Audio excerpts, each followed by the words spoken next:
Okay, this video just quickly goes through the questions for the KA2 evolution. So we looked at, in the first one, we're going to number them questions 1 through 7, even though they're not numbered on the question sheet. Ellis-Van Creveld syndrome is a rare genetic condition. It talks about it being common on an isolated population. When it talks about isolation, and it talks about being founded by a small number of individuals, you're immediately thinking, is this drift? If you remember, if you did higher, we're thinking about, is this going to be founder effect? Is it going to be bottlenecking? They've mentioned founders, so it's probably going to be drift, isn't it?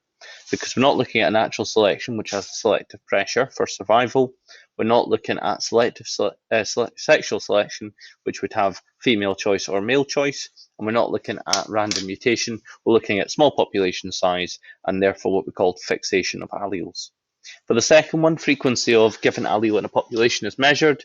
We look here at the Hardy-Weinberg equation. So what you've got to remember, and they actually state it here, is P plus Q equals 1. And a similar equation, which you can balance out to be P plus Q equals 1, P squared plus 2PQ plus Q squared equals 1. Because I actually did the more complicated, I used the lower equation rather than the upper equation, but I've checked it both ways and you get the same number. Because the recessive allele is 0.7, the recessive allele is Q. So P plus 0.7 gives you 0.1. So the answer would be that P must be 0.3, because 0.3 plus 0.7 gives you 1. They're nice to you and they don't give you that as an option. So if 0.3 is if 0.3 is P, then using the second equation here, 2 multiplied by 0.3 multiplied by 0.7 will give you 1. And if you work that through, P squared is then 0.09, because that's 0.3 squared. Q squared would be, sorry, forget what I just said. 2 multiplied by 0.3 multiplied by 0.7 gives you 0.42. So that's how you do that. You could also put what I was saying before is where you could put 0.7 into this equation and put 0.3 into this equation and work all the terms out, and you'll end up with 2PQ equaling 0.42. So you can do it either way around. 2 multiplied by 0.7 multiplied by 0.3 gives you 0.42. For this one, we'll call question 3. The answer is B, because food availability favours the survival of male and female individuals. They put the words male and female to try and make you think it's sexual selection. But male and female, if we want to be very simple about it, that's all individuals. So food availability driving survival is natural selection. So X is natural selection. So that leaves us with B or D. For Y, in one island with abundant food choice, female's choice, so female choice, you're automatically thinking sexual selection, yada, yada, yada. And Z, we're thinking, well, we've already got natural selection, sexual selection. We're really hoping Z is something to do with a small population size and either the founder effect, so a small group starting a new colony, or bottlenecking, so some adverse incident decreasing the population. And here we have the founder effect, so birds being blown to a freak storm to some islands, so small population size, and you'll get that thing I talked about before, which is fixation of alleles and genetic drift. So the answer for this one is, what did we say, B. This one here is a bit more tricky because the wording in the question doesn't exactly follow what we're told in the SQA need to knows, but that's okay, we're working through it. I think the first one shows you absolute fitness, but that's not what we're looking for. The answer for this one, I would say, is C. So it's a comparison, a relativistic thing. So it's the surviving offspring from the genotype you're looking at. So how successful were they relative to, now normally that would be relative to the most successful genotypes. So if, for example, the heterozygote was the most successful genotype, if we're looking at something like incomplete dominance, then you would be comparing one of your homozygous genotypes to that one. So the answer is C, because it's the frequency of surviving of the genotype you're looking at over the survival of the most successful, just C. This one here is a bit more tricky. So the most significant change in the summer diet of lizards on Makaru, however you pronounce that, is a greater proportion of their diet is plant matter. So if you look at the difference in proportions, this one, we don't have exact numbers, which is why this is advanced higher. If they give you exact numbers, it would be an S1 question. That looks like that is a bigger jump than that is a decrease. And that, essentially, without a proper scale, doesn't look like it's moving at all. So there's the biggest change is the increase in the proportion of plant matter in the diet. And that would have been the other option, but it looks less, basically. So this one, explain how the information supports the conclusion that changes in lizard populations on Makaru were the result of natural selection. So lizards have microbes to break down the plant matter and or increase the bite force. These individuals have are better adapted or have a selective advantage. So that's what it looks like from the graph is happening. So maybe they've got microbes to break down the plant matter, or they've got increased bite force, and this giving them the selective advantage. For the next one, they're asking about a representative sample. This is that either the sample population you take should have the same overall mean as the overall population, or should have the same variation around that mean. Ideally, both. So, for example, if you look at the school population and you're looking at age, the mean age would be somewhere in the region of maybe 15. If you took a sample of the students in this school and you found that the mean age of your random sample was 12, that's not a representative sample. Similarly, if you look at the variation around the mean of our school age population, you would find, well, it's 15 plus or minus 3, isn't it? If you took your sample and you found that your sample had the same mean as the school population, but had somehow a much wider, I don't know how you'd get a much wider variation, but a much wider variation or a much narrower variation, that's not a representative sample. So for this one here, we're looking at the Red Queen hypothesis. The Red Queen hypothesis is often thought of as an arms race. So two sides having to continually better themselves in order to compete with the other. So is the acceleration of cheetah, so the cheetah's getting faster because antelopes are getting faster, does that sound like an arms race? It does. So 1 is one of the answers.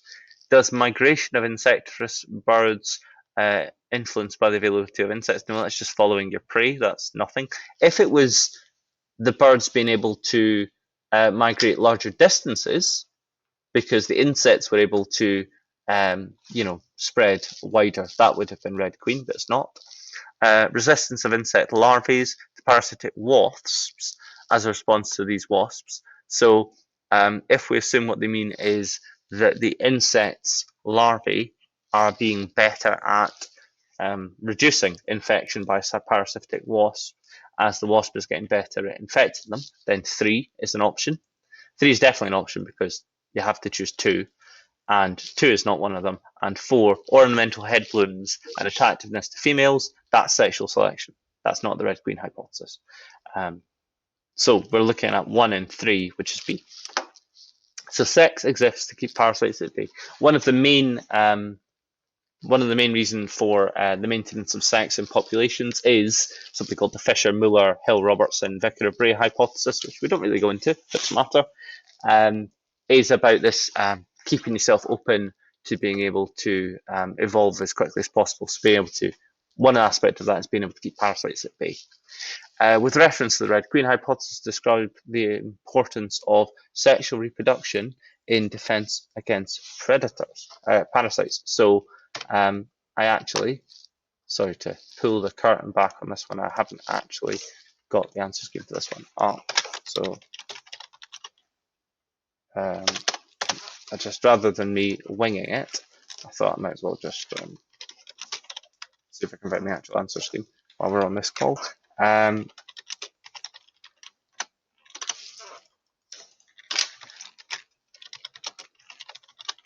So it is 2017, question 8. Yeah. Because yeah, well, I'm very, very well read about this. There's no point in me winging it. So any 5 of parasite benefits at the expense of host. An example of a parasite would also do.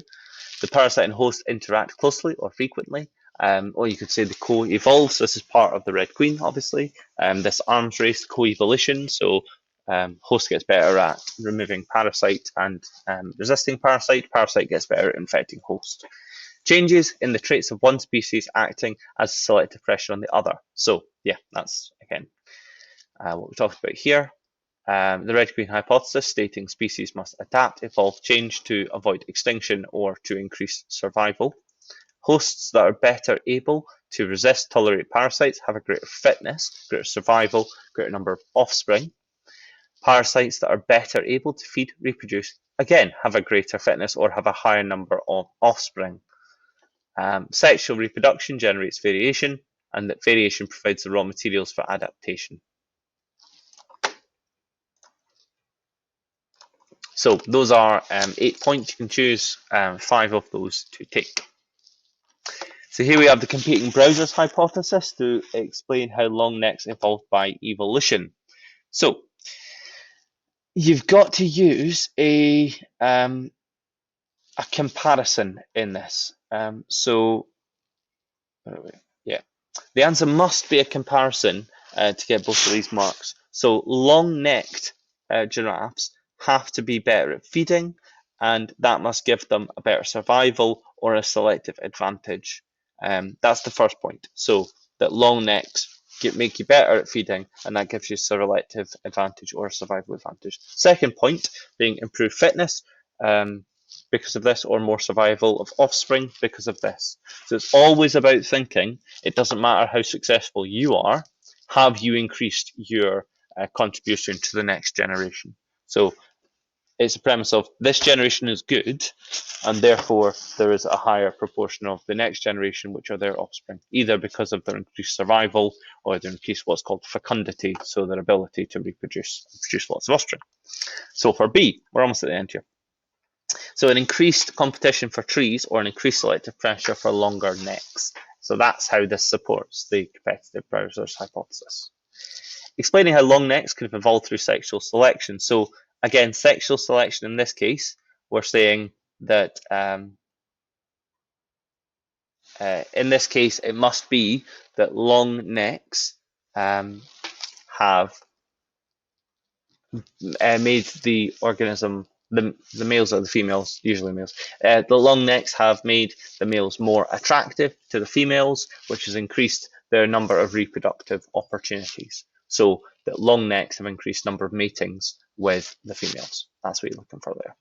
And for the second bit, it's saying a study published shows there was no sexual dimorphism. So in this question, you have to understand that sexual dimorphism is the difference between the males and females of a particular species. If there's no sexual dimorphism, how does this cast doubt that the size of neck is related to a sex-linked selection? So if the what's called the Nfs hypothesis, if this hypothesis with long necks being sexual selection was true, only males would have long necks or females would have short necks. Or if it was not supported, then at the very least, females, even if they have long necks, shouldn't be using them for fighting. So you should get a sexual dimorphism if it's to do with increasing mating opportunities. So hopefully that was helpful and it made sense. You can ask any focus questions on this that you want, and I'll quite happily answer them in class.